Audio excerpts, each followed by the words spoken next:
Good afternoon, everybody. My name is Donna Fiesel, and I'm your host of Donna's Edge Talk Show, where truth matters. Thank you so much for watching every day, Monday through Friday, beginning at 1 p.m. Central, as I get to ride home with you in the afternoon. You can find us on the radio at iecradio.media, where we are Fox News affiliates. You may find us on television, channel 182, Charter Communications, Abundance Television, found on Roku, Apple TV, and Amazon Fire. And don't forget the podcast on the podcasters, the newscasters.com. Again, thank you so much for watching. Okay, I got to bring this guy in. I've been waiting on this for 2 days. Almost 2 days after the election. Rick Staines is with us right now. Really good buddy of mine. We've known each other for a long time, very long time, good friends and all that kind of stuff. But I'll have to tell you, I really do love your input when it comes to politics. My English view on this. I mean, well. Both of us said we were not going to watch it. I remember the week before I said, I can't do it. I gave in. I watched, and you did too. So I did. I watched it all the way through until like 4 a.m. When I finally fell asleep for about an hour and a half. But yeah, it was a good night. Actually, it was more fun than I thought it was. But that's only because and I say we loosely, we won. And just seeing the in fact, it was because it was so early as well, because of all the early voting and the way that obviously that the counting had been done, and we were getting the results like almost. I mean, by 1 o'clock in the morning, you kind of knew, because and then that was the funny thing is when they went to the Kamala party, and they all started filtering out because they'd heard that she wasn't going to make her speech, and I'm like, ooh. I would have been ticked because some of those people had been there since 4 p.m. I know. And they stayed good grief. And you can't have it. She played a Hillary Clinton is what she did. Mm-hmm. Hillary did the same thing. She didn't show up. Yeah. Have you seen the redub version of the guy that came out and told them that she wasn't coming back out? No. Someone had redubbed that with like a Samuel L. Jackson voice and the language, and it was it was really funny. I got to find that. It was very, very funny. It made me giggle, because apparently she was a little bit drunk, but she's also very mad and shouting. No kidding. Well, and again, I've done a lot of thinking and analyzing about, because you get all the pundits telling you why she lost it or what they think that she did to lose it. Well, we all know pretty much why, in a nutshell, is people who had enough. And, they got what they wanted, which is democracy, because this is democracy in action. We may well be a constitutional republic, but we have democratic systems, which is the voting system that works when it's played fair and when it's done correctly. And so they got the democratic system they wanted, and they've been screaming for. We haven't taken anything away. We actually used it, and we won with it, which is kind of nice. Mm-hmm. It turned out so far peacefully, but now there's still a few weeks before President Trump takes office. Are they planning something, or are they going to walk away quietly and just work on the next 4 years? I'm sure at some point that there is going to be, some kind of trouble. Right now they're all in their little crying stage, and they don't want to again believe in the truth, believe in how the system works. It'd be different if their candidate had won. We wouldn't hear them. All we'd hear is about that, and they'd be ramming it down your throat. That's the difference between the left and the right. Still, we just take it. We just go on and do our business. I mean, I've seen a couple of smug videos, but considering how many million voted for him, and you get 1 or 2 videos, I can take that. But if it was the other way around, we'd be inundated with all kind of rubbish and mean stuff, because it's just the way they are. I was talking with Linda Hearn, who was the deputy chief of staff for Herman Cain when he was running for office. So she said, something, Donna, you're doing everything the right way. And I said, I am. What am I doing the right way? And she said, having your show the way you have it. She said, because of what happened, She said the news media outlets have to know they have messed up. Oh, yeah. She said they're all the way out. They're out. They are. At this point, because they didn't have enough people listening to them, apparently. Now, you had some losers who were listening to that nonsense. But overall, I think that's what cost the election. Well, there's that. And I mean, I didn't even watch. I mean, I watched a Fox, but I watched the live one. It was just Fox Live. Yeah. So you don't get all the junk. You just get a guy telling you what's going on, and he's got a guy there doing this, and he's got another guy doing that. That's all I want.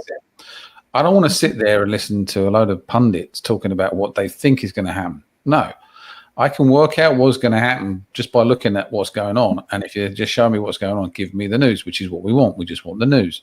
And that's why, you know, this kind of platform, the Joe Rogan thing. I mean, you know, who would have thought, you know, Joe Rogan would have taken the Trump interview, the Elon Musk, and even the JD Vance interview and gone so far with it. And made himself a lot of money, but he's also made himself a lot of fans as well, because you're seeing people in a very relaxed, and you're getting all that information. I mean, Trump gave you 3 hours of Trump, and whilst some people go like, "Well, that's too much," but 3 hours of unscripted Trump, and he's actually funny. I mean, he's a very funny guy. I watched some clips from him today, the funny clips that he's done in the past. The one where like the dog barks thing and someone says Hillary and he just goes, "Oh yeah, Hillary's here." You know. I just love him. We found out he's a human, because what they were doing is demonizing him. Oh, he's this rich guy that, hey, he doesn't know what happens with the ordinary people. But the thing they don't understand is he employs ordinary people. I mean, he's a builder, he's a contractor, he's you know. But I mean, you can't get any closer to being one of us working at a McDonald's for a few hours, for goodness sakes. And if you look, because again, you get this gaslighting, this like they try and throw the highlight on the other people. The Dems do it a lot. So they were saying, you know, he only panders to billionaires and millionaires, and he's going to make all these tax breaks for them and everything else. And then you look at who paraded on stage for the Dems. Okay, and that was all these like high profile singers, pop stars, actors. How much did they pay Beyonce to be there? They had to pay her a lot. It wasn't $2 million or something like that. It was $10 million. They paid her $10 million to be there. $10 million? Yeah, just to walk up on the stage. To walk up on stage and didn't sing. Now they didn't pay it. We did. Our tax dollars paid the tax dollars. All the funding that you give them. Now you take it on the other side with Trump. And you've got Elon Musk. People go, well, yeah, but he's got Elon Musk. Elon Musk donated $100 million of his own money to the Trump. So they didn't pay him. He gave them money. He also gave money and done other things. And the big difference is when you saw all of that going on, and then you see Trump and he's at the McDonald's. He's gone into places and he's working with he's talking to regular people. He's meeting regular people, and you see it. He's nothing like they say he is. Take out the trash. I mean, what did he do? So he the trash. Yeah. And wears the thing. He said, they said I look thinner this way, so I'm going to wear this. So he wears the outfit at the event. Yeah. So and the other night he took the trash out. I mean, at the end of the day, you know, she ran a bad campaign, and you know, if you look at it, there was a couple of reasons why she did. There's a couple of big reasons why people were like nonplussed by her. One was going on The View and asked that question, and then the answer was no, she wouldn't change anything. Not that I can think of. And it's like, if she'd have said, I really think we should go back and really look at the border. Yeah. She would have probably won. Okay, what would you do if you interviewed someone like that for your company, and all they could say that the only words out of their mouth is nothing I can think of? No, they wouldn't get a job. They wouldn't get a job if that's all you can say. It's like somebody when you argue with somebody and they keep saying the same thing, like literally just repeating the same thing, because they can't think, they can't actually argue with you because they don't have an argument, so they have to literally just go parrot fashion and repeat the same thing all the time. That's what you got with her. So you had that, and then she was picked. She actually got some traction when she started doing all the joy stuff. You know, with a party, bringing the joy, and her numbers went up a little bit. Okay, and then she changed tack, She changed tack and went after Trump. And as soon as she did that, she killed it. She killed her campaign, because the last thing people really want to hear again, after hearing it for 4 years while he was president and for the last 3 years while they've been in power, is Trump's this, Trump's that, Trump's this. And people are just like, you know what, we're done. So, it's not that they didn't really get more votes. I think he didn't get any more. He actually got less votes than he got last time. It's just that he picked up so many of like Democrats that were like, I've had enough, and the independents who were really not like sure. There was one guy, he actually went to the last convention. He was 50-50. And they asked him, what are you doing? He goes, well, I just wanted to see what she was going to do. I want to know what she's going to do. Not that she's going to do this. I want to know how she's going to do it. Mm-hmm. And she did not give that information. She kept saying the same thing that she'd been saying at every convention. We're going to do this. I'm going to do this. I'm going to do this. But there was no substance to it. There was no background to it. There was no figures. There was no how we're going to do it. You ask Trump, what does he do? He goes through, well, first off, we're going to start with the fuel, and we're going to start this, and he's going to go down the whole road where you can see how money it's saved and, how it's going to be passed on. And he said because of that, when he came out, it swoomed him that 51%, and he went and voted for Trump. Mm-hmm.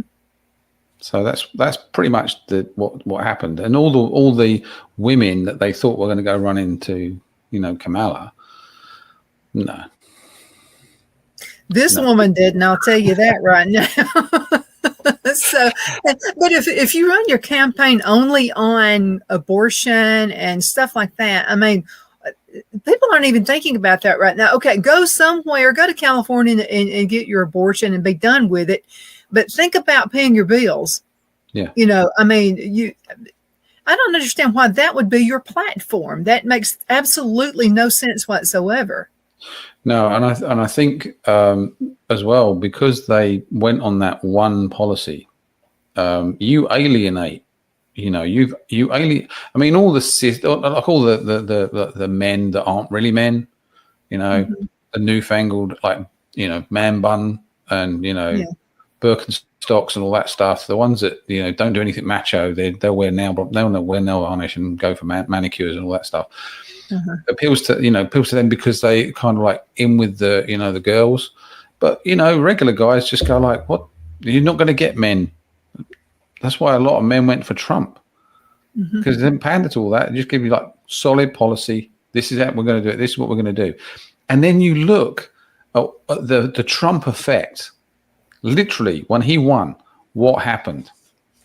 So he gets stock market went up. World leaders start going, congratulations. You've got parades in Japan where they literally got an effigy of Trump, and they're literally marching like happy that he's backing power, because they can see what it's going to change. It's going to change things, not just here, the whole world.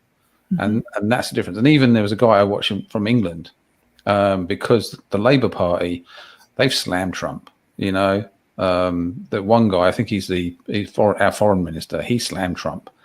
He's had to eat humble pie and apologize. And Trump's given him, accepted his apology. Yeah. But Trump's literally got him like that now. Like, dude, I own you. I keep going back to the little dictator in North Korea, little short dude. He was scared to death of Trump. No one started any of the nonsense they have been doing for the past 3 years. I mean, with Biden, it was immediately. I mean, as soon as he came in office, here you come, wars. I mean, with Trump, it was like, it was peace.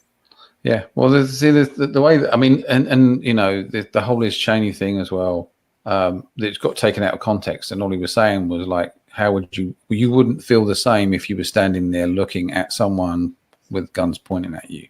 Nothing to do with like death threats and assassination, all that other mumbo gumbo they come up with. Wars make money. We know that. If you go back and study any of the wars, a lot of companies, ammunition companies, arms companies, they supply both sides because they're making money from both sides. So the longer the war goes on, the more money they make. So Vietnam War, Lady Bird Johnson, she had her own little company, a big company out there. They racked up to rebuild Vietnam.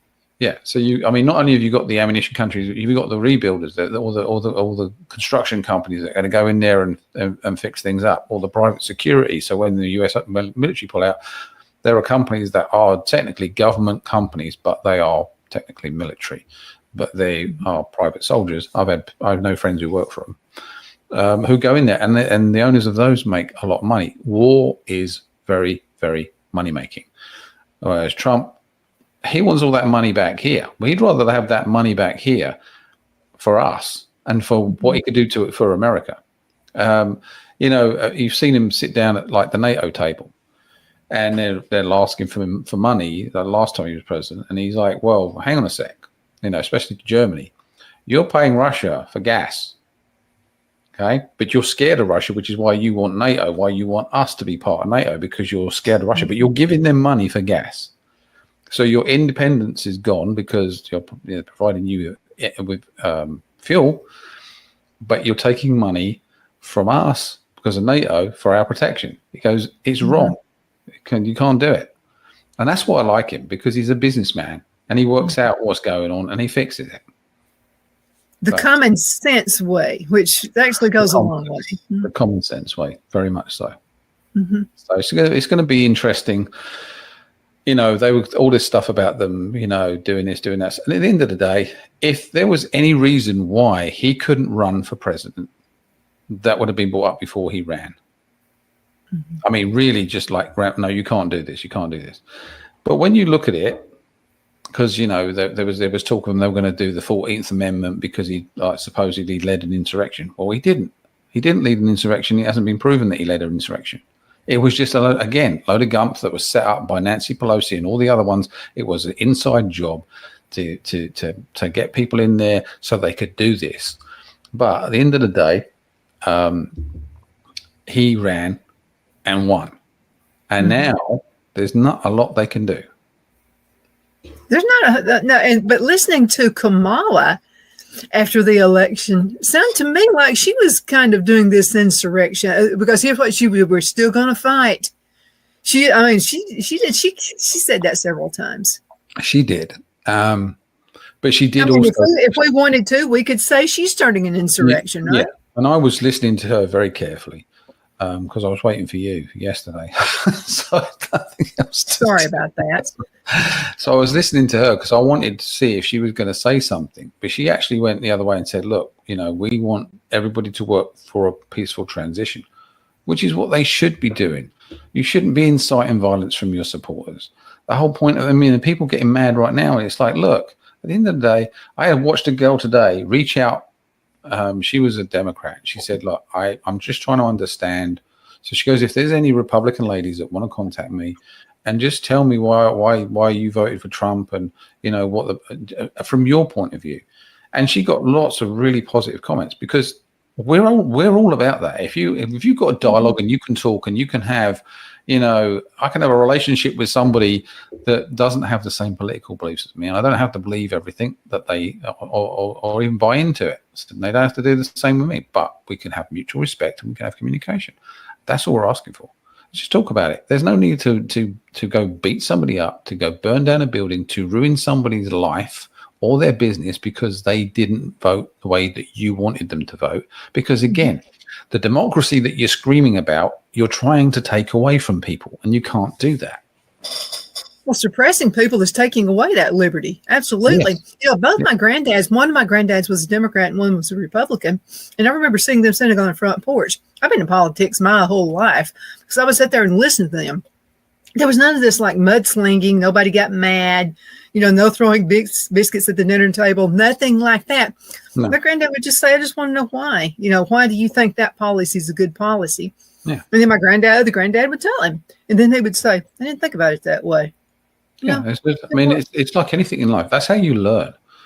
We have a thirst for knowledge, and we need to learn. But we've got a bunch of dummies running around right now who need to be told, and that's what they're. It's like the Democrats love to be told stuff. I'm talking about there's a certain group of age group where they need to be told what to do and how to do it and why they've got to do it. And then you've got the other ones, the older, wiser ones, who can actually see this is not the Democratic Party that they had. Mhm. And they're very despondent about it. Some of them have jumped ship, some of them left, some of them aren't interested in it anymore because they've come so far away from their roots. But again, if you go back to the roots of the Democratic Party, it's not that nice a party. They're not. Okay. Well, they're very obnoxious. They say things very demeaning. Like several of like the black men who are voting for Trump. Mm-hmm. Well, Obama in his weird, strange way was demeaning the black men of America. Yeah. You're not going to get me to go your way if you talk to me like that. No. I mean, it's like the guy, the Morning Joe. Okay. I watched him the other day, and literally, I mean, the stuff he was spilling out of his mouth, you're going like, dude, you're sounding very racist right now. Mm-hmm. I guess you think that you're not being racist, but you actually are. Just because, see, the Democrats believe, stupidly, that all the Latinos are going to vote for them. All of the blacks are going to vote for them. And you're like, no, that's not actually right. That's not true. Yeah, that would be stupid. If I was to believe that everybody of a certain color or a certain race is going to vote for me because of the color of my skin, it's no, it's not about that. It's about what you can bring to the table, what you can bring to their life. The American dream. Okay, so the American dream. People go, because I'm an immigrant. Okay, I have a green card. I'm not a citizen. I can't vote. And I'm very seriously thinking of changing that now and taking my citizenship so I can vote, because this country it's a beautiful, brilliant country, and we have a bad knock from everyone because they don't see it. They don't buy into the American way of life. The American way of life is a wonderful way of life.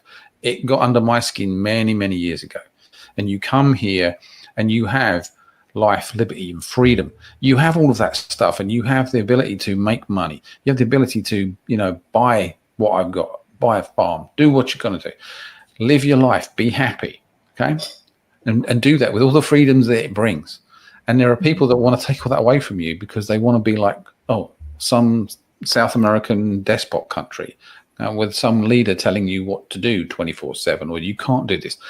Go back to like COVID conditions where you're getting told by the government, and then why would you want that? This is a great country, and we kind of want it back. That was a thin line during the COVID years. Yes, it was. And that almost broke us. It did.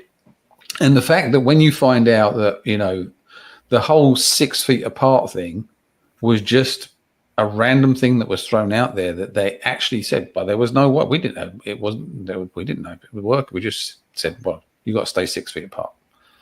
And you're like, so if somebody was 5 feet, 4 feet, you were quite willing to literally go after them and chastise them publicly.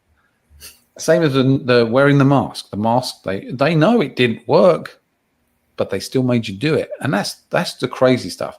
That is the crazy stuff. And but it's even right around here. There's a craft store, not Hobby Lobby. It's a locally owned in this area. And I was looking for some product for the show. And so I have asthma, okay? I cannot wear one of those crazy masks. But anyway, they opened the door like they were peeking, and the woman said they were afraid I was going to give them something, I guess. And she said, "You don't have a mask. You can't come in."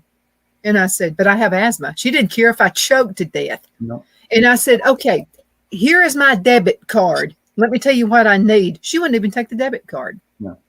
And I said, "You'll never see me again." And I never went back. That was a very divisive time, not just here, in the whole world. And I think, the longer time goes on, the more we'll find out. We found out a lot because, stuff's come out. But, I mean, if you were a common sense kind of person and thinking, and I like to think I'm like that, and I traveled during COVID, and I remember my boss was told that he couldn't travel because he was valuable. So he called me and said, "So I can't travel because I'm too valuable for the company. So you're going to go in my place." Well, thanks very much. I love my value there is just, I'm just like a kamikaze pilot for you. I'm just, I'm expendable. And and all that's, and then it was like, when you go in, they make sure that you wear, and you got to have the facts, and you got to do this, and it's like, dude, stop, just stop. You don't have to have all this. You could sit there on a plane, okay, and look at the stupidity of an aircraft and get into that aircraft and work out, okay, so this 6 foot thing doesn't actually work. Then there was, at the beginning, you could wear like basically any mask. You could wear you could wear a bandana or anything. And then they said, no, you can't. It's got to be a surgical mask. Then if you were eating, you could take the mask off, but then you had to put it back on when you finished eating or drinking. But then they said, if you're going to eat, you've got to lift it up, take them back, and then go without it. And some of the people were wearing 3 and 4 masks. Yes. That's why they're brain dead. Yeah. It did something to the brain. Yeah, lack of oxygen. There was literally, I was in Rhode Island, and you Rhode Island, and then you've got Massachusetts. So you literally, there was a border, and on the Rhode Island side, they were kind of like, yeah, okay. If you went to a restaurant, literally 20 feet over into Massachusetts, you had to, when you walked into the restaurant, you had to wear a mask, sit down, wear a mask. When they bought you a drink, you could lift it up, take a sip, put it down again. Yeah. And literally 20 feet away, stupid that looks. In the other restaurant, you could literally take your mask off while you were eating, because obviously COVID didn't come down at this level. Oh, it didn't come down to that level. No, it was only when you stood up that you had to put your mask back on, because that's where COVID was. And you just go, oh, okay, whatever. Okay. We were all calling it the China virus, and you remember Trump he took some flack for this because he was up on the world stage. The China virus. Every time he would say that, yeah. Every time he would say that, Nancy Pelosi would just seethe. Yeah. Chuck Schumer, that whole bunch. I mean, they were just going nuts. Did you see her the other morning when she said, "Morning, it's not a good one." For you, it ain't, lady. So mad. She was so mad, and it was just like, this is glorious, because I don't. Who cares? All I can think about when I see her is when Trump had the State of the Union address, and she picks up that paper and just rips it. I don't think anybody gave him any kudos or any chance to win that. You know, there were people still believing, you know, that she was going to like just clean the floor with them. They're just going to do a sweep, and all the swing states in Pennsylvania. They spent so much money in Pennsylvania, it's not even funny, you know. But his team, the media team were brilliant. They were on the ball all the time. They did some great stuff because they were so quick in picking up anything that Kamala dropped or did wrong, and turned it literally into an ad straight away and put it back up, and you go like, you can't. I mean, that's so good. I mean, you can't buy that. I mean, you can't buy, but I mean, you can. But then the fact that he did that, but he also didn't go after her. He didn't go after her, and that was what I think that you saw. You didn't see a different. You see a different Trump this time, because he didn't go after her on personal attacks. Mm-hmm. Well, they didn't have to. She was doing it for him. She did everything. She gave him everything on a plate, to be honest with you. I mean, you know, when someone's giving you stuff, you just go, okay, well, I'm just going to take it and just. Okay, I'll take it. Yeah. You're going to give me $1 million? Okay. Yeah.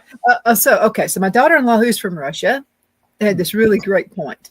She said, you know, we're all worried about the immigrants coming in. And she said, you know, I am illegal. I'm legal. She actually celebrates October the 2nd is Phil's birthday. They celebrate that day together because that was the day she became a legal citizen of the United States. So this was her thought on it. She said, you know, when I first came, she could not speak English. They had to hire tutors for her and whatever. And she said, I've thought about this. She said, you're going to pay them money getting them here. Well, of course, they're going to take the money. But then when they get here and they see it's being turned into a third world country, they're going to, if they're illegal, they're voting still. They're probably going to vote for Trump. Yeah. Well, you know, and again, that's the funny thing about, because they were going on about, what was it, Ocala County down in Florida. A lot of Hispanics live there, and it went to Trump.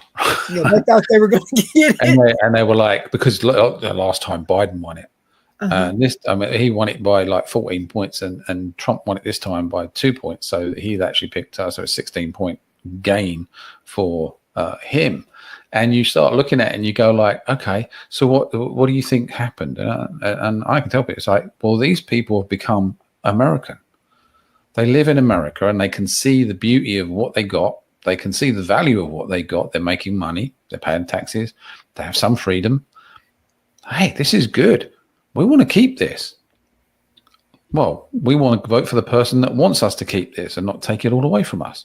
Makes sense, right? It makes perfect sense. And they're all like, so you've got all these pundits sitting there going like, well, I wonder why she lost it. Well, you can go back and look at loads of things. The fact that she was just the most unpopular of the president, one's running for president. She was like, really?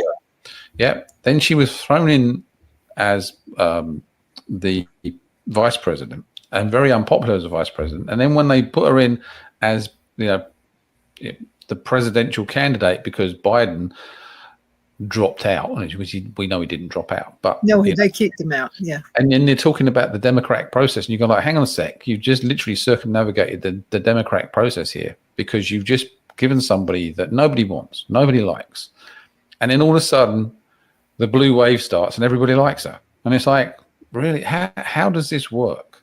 This is so fake. I mean, if you don't like Trump, great, don't like Trump, yeah, but there are going to be people now that are making a lot of money on stocks. Their wealth is going to go up because Trump's president. They're going to start paying less taxes because he's president. Their life's going to improve because he's president, and they're still going to hate him. Less gasoline, less for groceries, less for this, less for everything. And how can you argue with that? You can't. It's like the whole tariff system, and they don't understand how tariffs work. It's real simple, and I was watching this, I forget who he was, but he's going like, this is how tariffs work. So Toyota when they want to import a car, okay? So what do you do? Okay, well, I'm going to charge you 25% on every car that you make. You're going to have to pay me 25% of the value of that car. So what do? They bring a factory here, which Toyota did, because then they don't have to pay a tariff because it's built here. There are jobs here. So you've now created jobs and they've saved money, because they haven't got to pay you a 25% tariff, and people are going like, oh, was that how it works? Yes, that's how it works. It doesn't mean that, everybody's going to get tariffs. If you want to make it from like your own country and bring it in, there might be a tariff. If we can make it here, then fine. If you want to come here, we'll allow you to bring it here. There's going to be tax breaks on it. There'll be like a path to citizenship, whatever, if you want to bring it here and make it here, and we won't charge you the tariff. You're creating jobs. Do you think Trump is thinking, because I've done a huge study on fair tax, and because it sounds to me as if he's kind of leaning that way. When you say no tax on Social Security, servers will not be taxed. I mean, this whole thing sounds like, and if you want to get rid of the government, if you really want to get rid of the IRS, that'd be the quickest way to do it. Fair tax. Yeah, I mean, I can see the point in the fair tax. It's going to be interesting to see where he goes with that, because the big thing with people going like, well, no tax on tips, and he's going to try and do no tax on overtime. Well, the thing with me, when I work in the field and I'm paid overtime, I'm like, man, that'll make me some. Yeah, what are you doing that for? I mean, you're not making any money. Yeah, serious coin. Yeah. Because when at my job, if I'm in the field, I'm doing minimum 84 hours a week. So anything over 40 is time and a half. So when output, if that actually does come into effect, the guys that work for us, they'll be loving it. They'll be loving it because they'll be making so much money. They make a lot of money as it is. I mean, we have one guy, and literally for the last 2-3 years, he's been put on a job and it's lasted over a year, where he's just got on with a client. The client's listening to him. The client keeps him, even if it's just him. He went back 2 years ago, and he made more money than most people in the office. And he drives around in a Maserati, and it's like people just slam him. They go like, why is he so lucky? I'm like, look, at the end of the day, don't knock the guy. It could be you. It's just luck. It's just pure luck. But, at the end of the day, hey, just give him a pat on the back. Good for you, son. Absolutely. Rick, let's go into a commercial break. We'll be right back in just a few minutes. Twin City Used Car Sales has been serving drivers in the Northeast Alabama area for years with a quality selection of late model used cars, SUVs, and pickup trucks. On top of our extensive selection and competitive prices, we offer professional auto financing services for used car buyers of all credit levels. Whether you've just begun your search or you're ready to secure your next vehicle, at Twin City Used Car Sales, you will drive away with the vehicle of your dreams. The sales and finance staff at Twin City Used Car Sales looks forward to serving you, and you can apply for financing online before your visit to our used dealership in Gadsden, Alabama. Check us out on the web at twincityusedcars.com or go by our location at 901 First Avenue, Gadsden, Alabama. We sincerely look forward to serving you.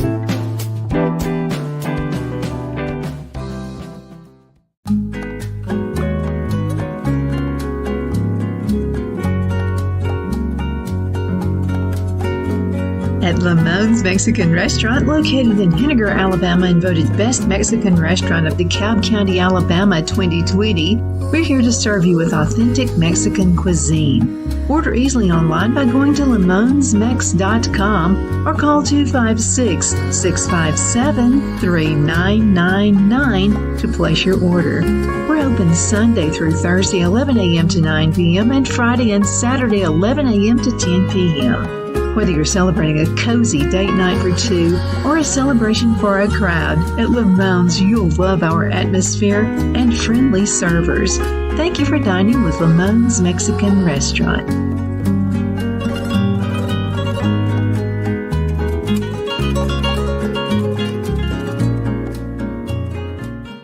At Liberty Bank, we're all about community. Whether it's to help with a charity fundraiser or help families in need, toys at Christmas, or a local football team, we're here for you. You see, we realize the importance of family. Sometimes it's to build a new home or necessary home repairs. We're here for you. If you like the feel of a small town bank with all the conveniences of a big city bank, we're here to serve you. You will find us at any of our convenient locations in DeKalb, Marshall, Etowah, and Blount counties in North Alabama. You can call and speak with any of our friendly staff at 256-659-2175 or check us out on the web at libertybankal.com. And thank you for your support of our community. Member FDIC, Equal Housing Lender.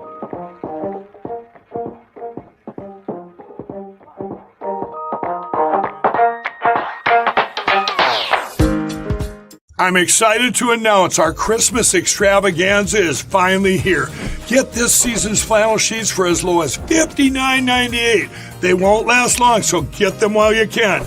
Our famous My Slippers, they haven't been on sale for over a year. Regularly $119.98, now only $59.98.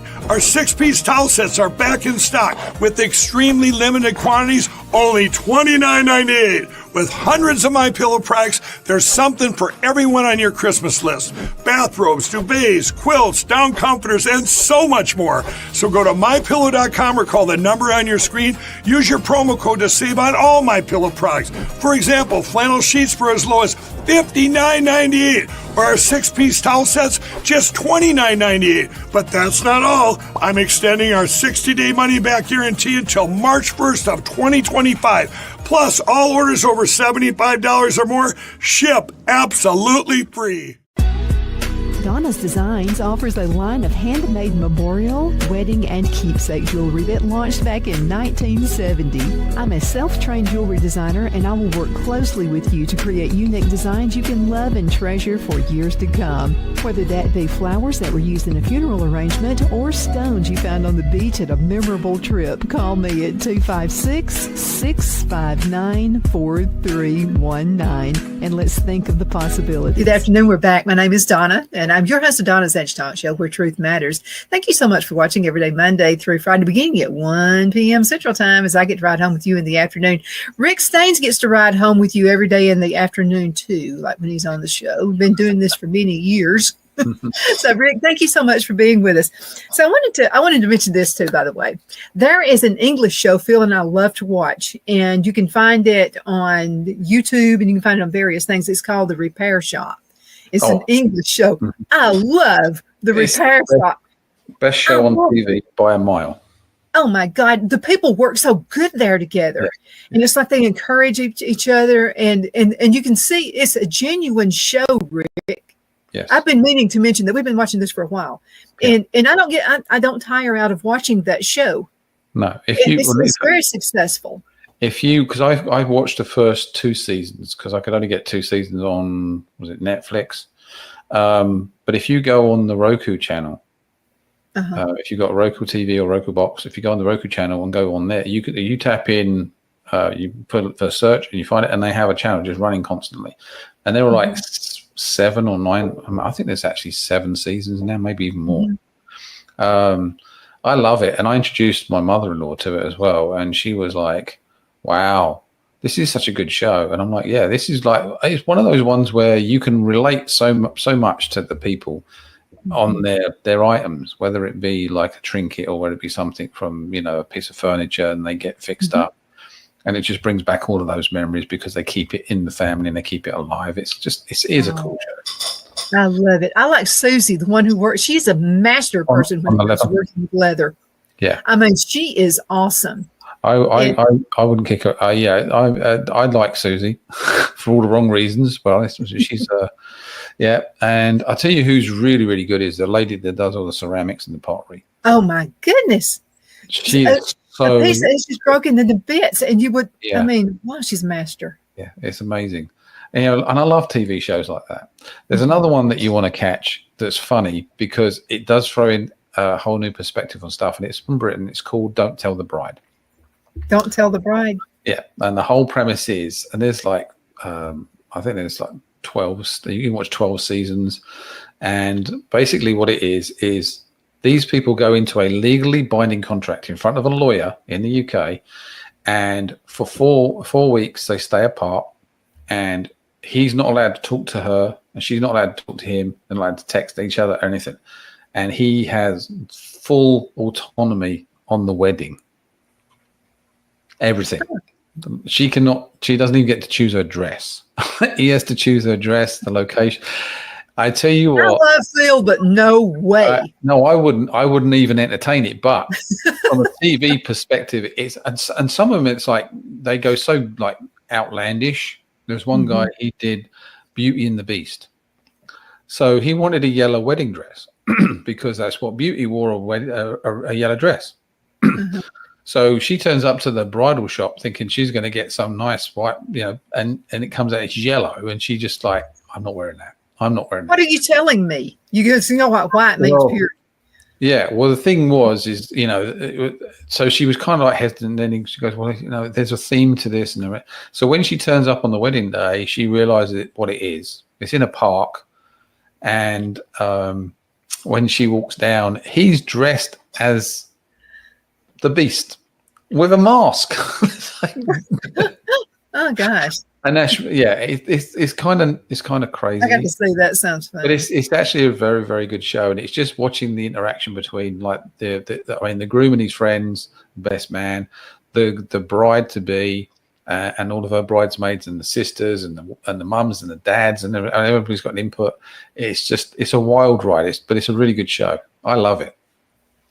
Well, I'll tell you what, you guys have some good, but the only ones that kind of make me think just a little bit, you can tell when they had COVID years because everybody is like, of course, that's our shows were that way as well. But I thought the way they handled it was pretty good too. Yeah. But you can always tell as well when they did a COVID year on like, I like Shetland. Shetland is a police series from Shetland. They got a new series busting out on the 9th, actually, and they got a new detective, but you can tell when they filmed it in the COVID times because they were like standing so far apart on the set. They weren't close. There's no closeness on the set. You go like, oh yeah, this was COVID, right? Yeah. Not wearing a mask, but we can stand 6 feet apart. So they would just be, and it was just watching the dynamics of the show go, so like, this is so bad. Yeah, I got flack one time. I went to one of my sponsors, and so we taped a show. And so the CEO was there, and she and I were sitting pretty close together. And so I started receiving messages from people, "You're not 6 feet apart." Mm-hmm. I started receiving that, and I'm sitting here like, you. Just Nazis. Just Nazis. That's all they are, just Nazis. It is. Yeah. I mean, I wanted to ask you something. There's a fashion statement. And this is with all of the first lady, whether you're coming in or going out as first lady. So there's the fashion statement. So if you're a Democrat, you would typically wear something blue or, anything but red. Right. And then also the same with the Republicans, you would wear red or anything but blue. Okay. Right. So what do you think of Jill Biden when she and Joe Biden were going to cast their votes? She's wearing a red dress. What do you think? Was that like a little subliminal thing going on there? I think, with the Bidens, to be honest with you, they both lost the plot somewhat. I think Joe Biden torpedoed Kamala Harris's attempt to be president on so many occasions. The last one being the big one, being the garbage comment, which the White House then tried to cover up, and the stenographers looking at it going like, no, you put an apostrophe in there, and we didn't do that because that's not what he meant. He meant everybody, and you're trying to make it look like he was the comedian supporters when he was talking about all of the supporters. So there was a big blow up about that. So the fact that she did that doesn't surprise me. It's a little bit like when she came out dressed as a panda. There's this. Yeah, I can't forget that one. Yeah, because there was a very nasty meaning to that, and if you dig, panda eyes for the children, it's not. Oh, I moved my hand in front of my camera, and I couldn't have done that. There you go. Okay. So the panda eyes are. It's like they're doing something that bad in plain sight. And it's just not healthy. But now there's bad feelings though. I mean, because and I kind of feel like they do. I feel like they pushed Joe to the curb. I really do. Now, do you need to be? Yeah. First of all, he shouldn't have run for president to begin with. We could all see these things before he even came in. While he was out on the campaign trail, we knew something wasn't right, but people were ignoring it. Mm-hmm. So I just have to wonder. It seemed like there were things that Joe said, like the garbage thing. Was he trying to derail her? I mean, was in his head? Was he hoping she wouldn't get it? I think that Joe Biden, from what I understand, is a very vindictive man. Mm-hmm. And I think with what they did to him, it wouldn't surprise me if he was like, I'm going to torch this. I'm going to make this fail. Because he didn't really help very much, to be honest with you. And I think given any opportunity now, I mean, the trouble is with him as well is like at one point they took his phone off him and they took his computer off him because he was making phone calls on the internet and they couldn't trust him, So, before he got dementia, he told where the bunkers were when he was VP for Obama. Remember that? Yeah, because he's got a big mouth. That. The thing with Joe Biden as well is he's somebody who's been in politics that long and doesn't do anything. I mean, you pretty much know that he's he's a loaded gun. Yeah, but he's absolutely useless at what he does. I mean, he doesn't do anything. I mean, the only things that he did do were bad things. I mean, passing bills to incarcerate black men. Okay, great, well done. Doesn't help anybody though, does it? I mean, you create another problem. I mean, and then the plagiarism, the lying, or they call him Trump a liar, and they're always trying to. He said he had 2 degrees in law. He said he had 2, and he graduated at the top of his class. Well, then they did a little investigation there. It was 1, and he was actually at the bottom of the class. Mm-hmm. But all he could say is he misremembered. Yeah, how could you misremember that?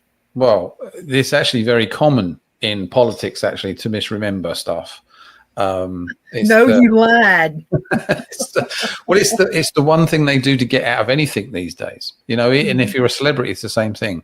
Yeah. There was a guy in England. He was a newsreader called Hugh Edwards. Worked for the BBC. Was having a telephone text conversation affair with a young boy. and sending very lewd pictures over to this boy. Well, they got caught. They got found out.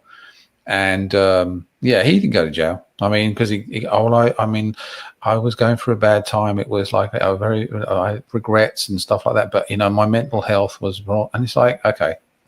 I've been through bad times too, but I didn't do that. Yeah, I know. It's one of those things where and I've dealt with people that have done that on a job, and you just ask them like, what was you thinking?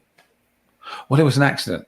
I'm like, first of all, no one sends a picture of that by accident with their face in it too.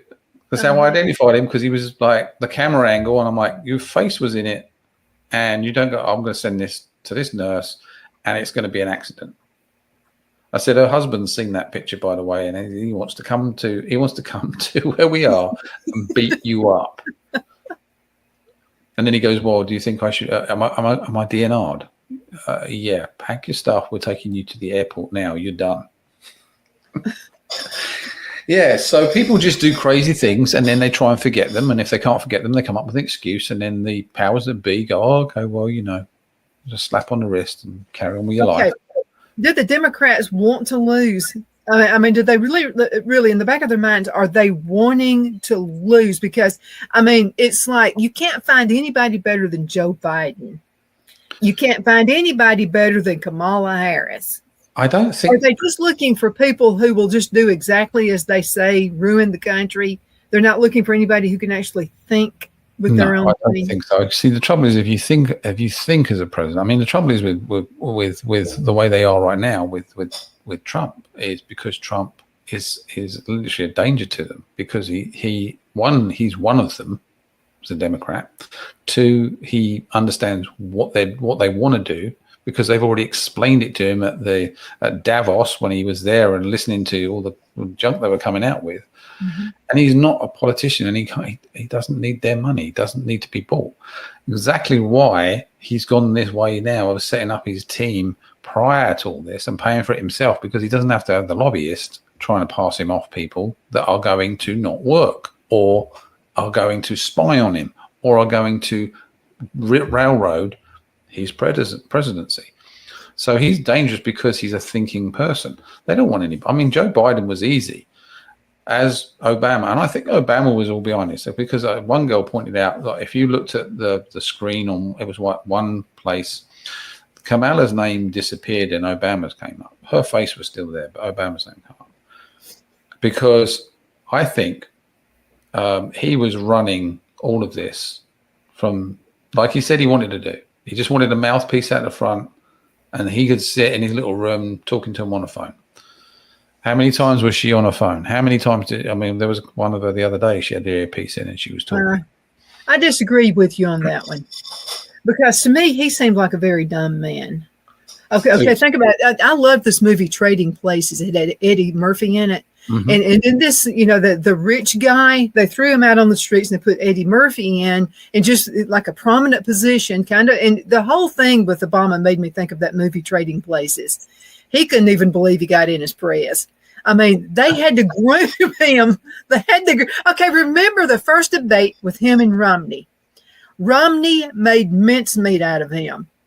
But Obama was just like he'd been on a drug something the night before, and he wasn't over it, and he just mopped the floor up with him. And Romney's a moron, but even Romney beat him at that point. But the thing about it is, this is another thing. Okay, so the media wanted you to think he was an eloquent speaker. He was not. Phil and I would say at each State of the Union address, we would say, okay, let's count the times he says, the sun is shining. So we counted them. After 100, I got tired. I said, I'm done. That's not eloquent speech to me. No, I get that. I mean, but the fact that he said that that's what he would like to do, and the fact that he never moved away from the Capitol. But he can smile and look into the camera. That's what he can do. He's a lawyer. He's a smoocher. And for some unknown reason, people thought he was a great president. I don't know what they were smoking, because he wasn't. No, he wasn't. Actually, one of the worst, to be honest with you. We've had some real humdingers, We could have had some real humdingers too if people had got in. I mean, imagine John Kerry as a president, and I kind of liked him at the time. But then when you realise, if you look at the network of people, all these people are like married to, and who's related to who, and you work out he's actually married to someone like somebody who I think it's like a mullah's daughter or something from Iran. And then you wonder why did we make him foreign secretary? Why did we make him do all that? Why was he doing all this stuff? Well, it's pretty obvious now because of all this stuff that he was doing. So him. Then you got what was his name? Climate change, climate warming. Ketchup Man.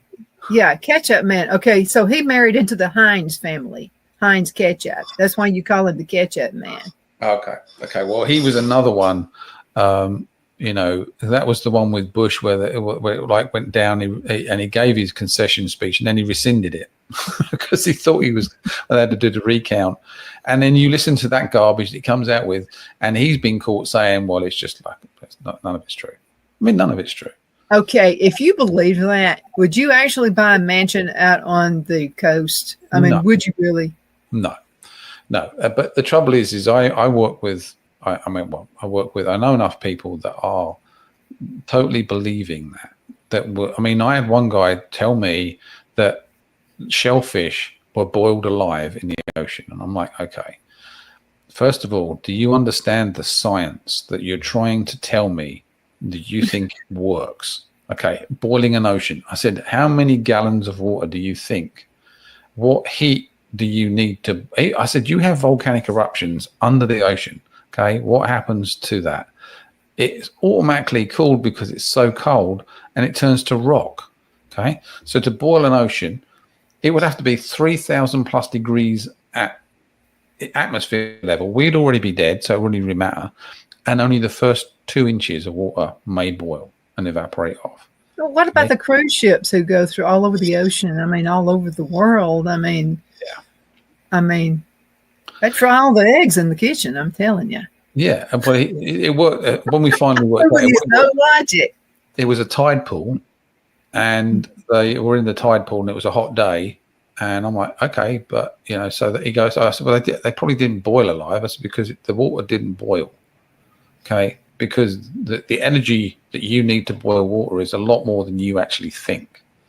Mm-hmm. And also on that, the deeper you get, the colder it is, and the more salt, and the more salt that's in the water as well makes it harder to boil. And all of these things, it's all physics. It's all physics, and if you don't understand the physics, then just stop. Well, people don't understand what the difference is between debit and credit at this point either. I mean, you mean I can just get my checkbook out and I can just write a check for $10,000 and only have $100 in it? I mean, I think that with that, it's like, because they don't get taught in school how to bank, how to run a house, how to do all of this stuff. So yeah, when a trend comes up on Instagram, TikTok, or Facebook, and everybody jumps on the bandwagon, going, "Oh, well, I'm gonna." You don't understand the legalities of what you're doing right now.